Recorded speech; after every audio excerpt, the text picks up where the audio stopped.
Hey, friends from Indonesia. Tom Judd here from the Global Clinical Engineering Alliance, GCEA. I was so happy to meet many of you in Shenzhen here a couple months ago at our recent Congress, the 6th International Clinical Engineering and Health Technology Management Congress. And I'm so thankful for the opportunity to speak with you today. So GCEA, why does it matter to Indonesia? Why does it matter to your National Clinical Biomedical Engineering Society? Let's talk about that. So quickly, my clinical engineering, biomedical engineering journey. Some of you recognize that clinical engineering is a term from the World Health Organization, from WHO. That's clinical engineers are biomedical engineers who serve at the point of care, typically in hospitals. And I've got a little bit about my journey here on this slide. I'll be quick. But interestingly, back in 1991, as part of my journey, that's me and the redhead guy in the middle in the top picture, but that's Adriana Velasquez, and she was, quote unquote, the star student in one of our first programs over 30 years ago. But you can see I've got a background in aerospace engineering and then biomedical engineering. Worked at several large teaching hospitals and community hospitals. Worked for a large healthcare organization in the United States, Kaiser Permanente, where I had clinical engineering and quality and safety roles and have been very involved the last 20 some years in digital health, sometimes called clinical engineering information technology, CEIT.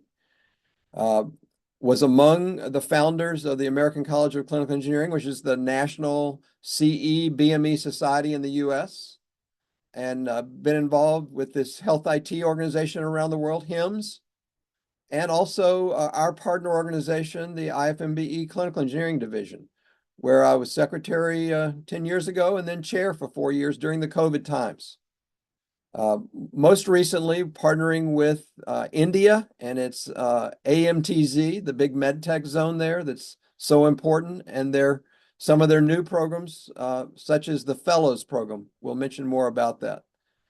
One of the key things from my journey, I would quickly say, is that in the U.S. in the 90s, we decided to partner with our colleagues around the world, the biomedical and clinical engineers around the world, and we created week-long training workshops, and that's what the pictures on the right are, where we partnered with Adriana and WHO and many countries around the world to exchange information about how we all can be better, serve better in the roles that we have. So what about GCEA? Well, it represents all of us clinical engineers, biomedical engineers. And according to WHO, as I said, CEs are biomedical engineers serving at the point of care. GCEA was formed in 2020 specifically to focus on clinical engineering work around the world and you clinical biomedical engineers. And it was led earlier by our colleague from Brazil and then from the US, Dr. Yadin David, and now President Mladen Paluta from South Africa. One of the reasons that we gained significance quickly is when we were formed in October of 2020, we were given immediately WHO, World Health Organization, contracts for their health technology innovations in low resource settings compendia. And Dr. David and I were the point people for that, but we gathered 100 colleagues such as yourselves around the world to help evaluate these innovations that were being submitted to WHO. GCA also led the global congress, like the one in China back in India in 2023. And of course, the program we just concluded in Shenzhen, China. And the most recent one here, a couple months ago, had 800 attendees representing 100 countries, including several of you from Indonesia. We're so thankful to get to meet you there. And you see our coverage around the world, which is pretty wide and great.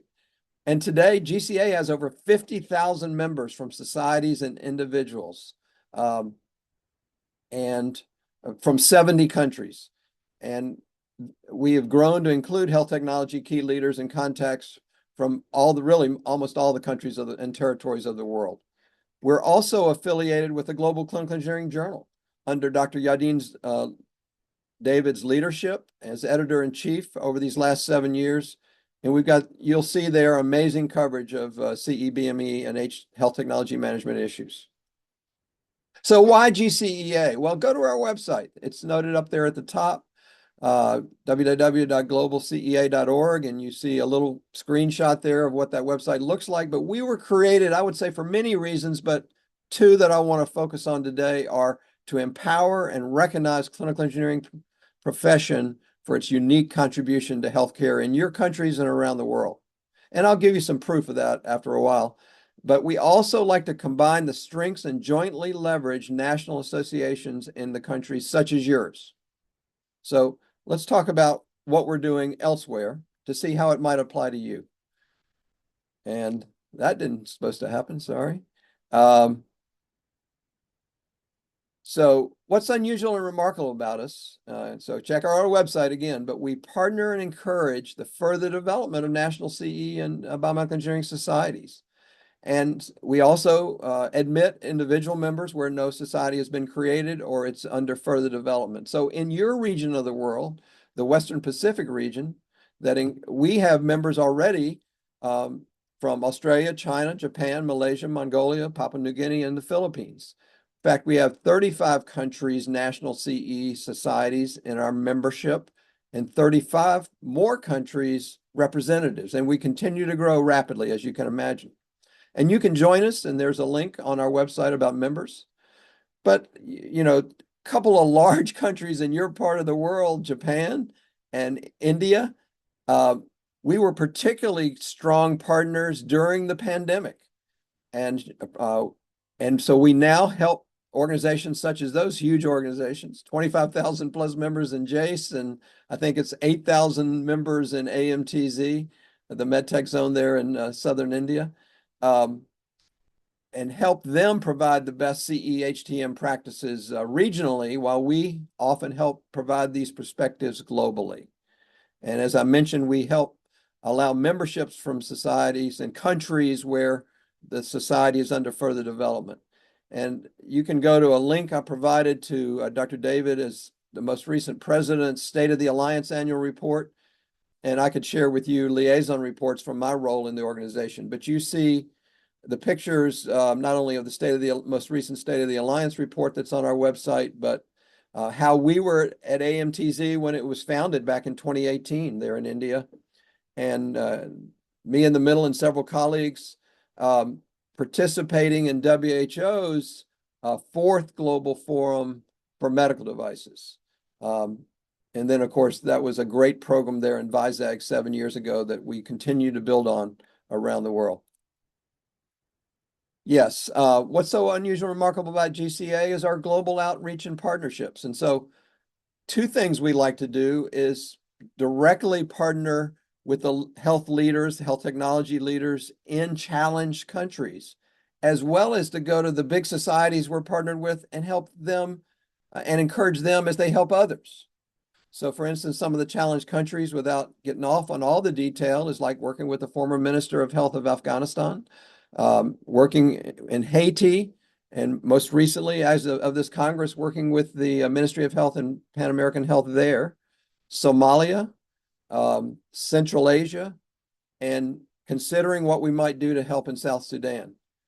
Whereas helping establish societies, encourage others, Adriana Velasquez, who recently retired from 16 years at the World Health Organization Medical Device Unit, is inviting us to become a non-state actor there, working with places like Brazil's big national society across not only Latin America and the Caribbean, but also Portuguese-speaking countries in Africa.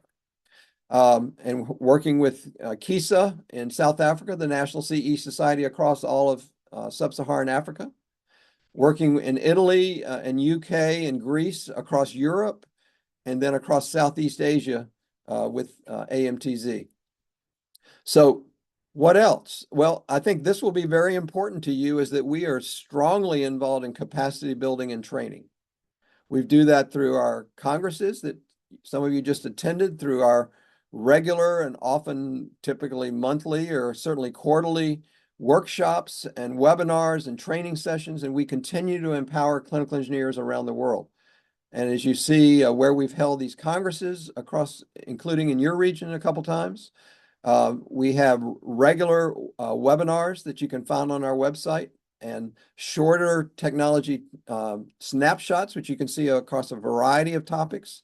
We help these World Health Innovation Forums actually, that are literally this week in India. This is the third year in a row of World Health Innovation Forums. How are clinical engineers and biomedical engineers involved in innovation specifically? And you may know that AMTZ started a fellows program in 2024 where they bring in like master's level folks that can stay on site there in Vizag in southern India for 6 months and work on a project that their country health leaders want them to work on and then go back and implement.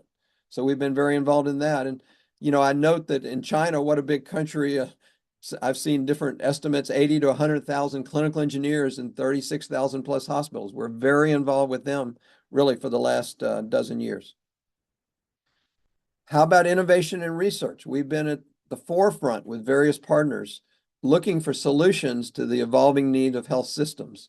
And so we're very involved in a variety of ways. You see in the first bullet, we're particularly involved in the whole digital health space, the medical device digital health interoperability space. And you can see that we're working on a project, begun work with India to lead the world on that.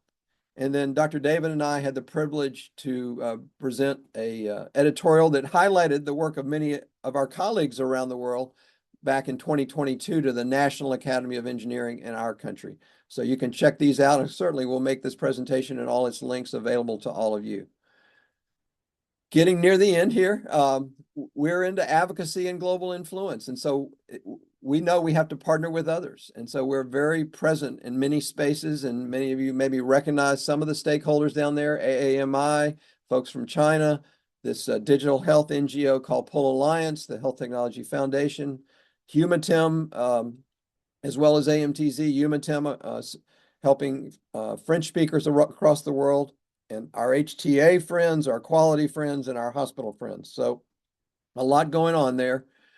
We were very involved in the pandemic, as I've already mentioned, partnered with WHO to provide 25 different best practice webinars in English and French, did a weekday daily newsletter for 800 straight days about what were the best learnings during COVID that we could pass on to our colleagues. And then we've been involved more recently with AMTZ in creating this International Biomed Red Cross volunteers going around the world to help in trouble spots.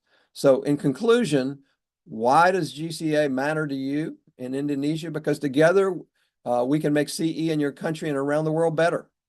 As Dr. David, our president for most of our years, has said in his State of the Alliance is, we foster better collaborations, introduce innovation, promote best practices, and get recognition of excellence. And they've had a profound impact on access, safety, efficiency, and quality.